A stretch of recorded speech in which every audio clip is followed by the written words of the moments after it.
ఇక్కడ దావీదు అన్నాడు, నా శత్రువుల గురించి ఒక మాట అన్నాడు. ఏమన్నాడంటే, నా శత్రువులు చేయు కీడు ఆయన వారి మీదకు రప్పించును.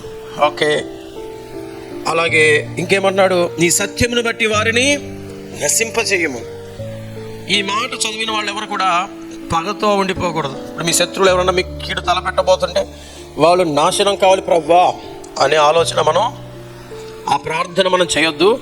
అది పాత నిబంధనలో దావీదు చేసిన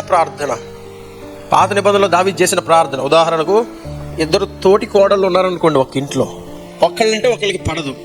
ఇప్పుడు ఒక కోడలు ప్రార్థన చేస్తుంది, 54వ అధ్యాయం చదివి, నా శత్రులు నశించుదురుగాక, వారు నాకు పెట్టిన కీడు వాళ్ళకే వచ్చునుగాక. ఇప్పుడు ఎవరికి నష్టం? ఆ ఇంట్లో వాళ్ళకే, ఎవరో ఒకరికి నష్టం.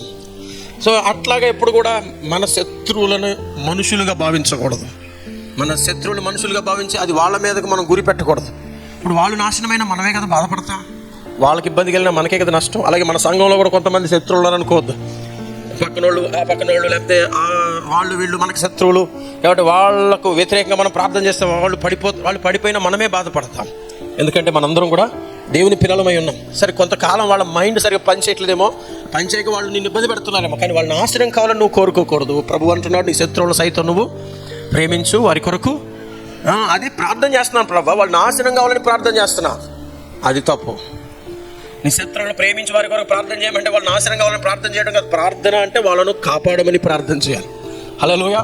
యేసయ్య చేసినట్లు యేసయ్య వీరు ఏం చేస్తున్నారు? వీరు ఎరగరు గనుక వీరిని. దావీదు ప్రార్థన వేరు, యేసయ్య ప్రార్థన వేరు. మనం యేసయ్యను వెంబడించి నూతన నిబంధనలో యేసయ్య వలె ప్రార్థన చేయాలి.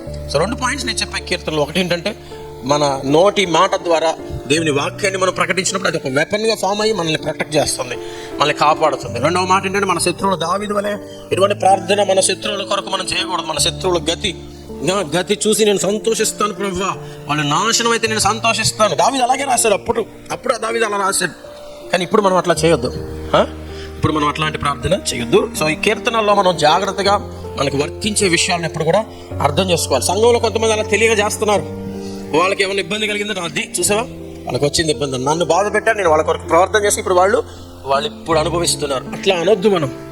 ఒకవేళ నిజంగా దేవుడు అలా చేస్తున్నాడేమో, కానీ నువ్వు ఆ నోరు తెరిచి ఆ మాట అనొద్దు. దేవుడికి వదిలేసేది. నువ్వైతే దేవ వారిని దీవించు అనే ప్రార్థన చేయి, తర్వాత దేవుడు చూసుకుంటాడు.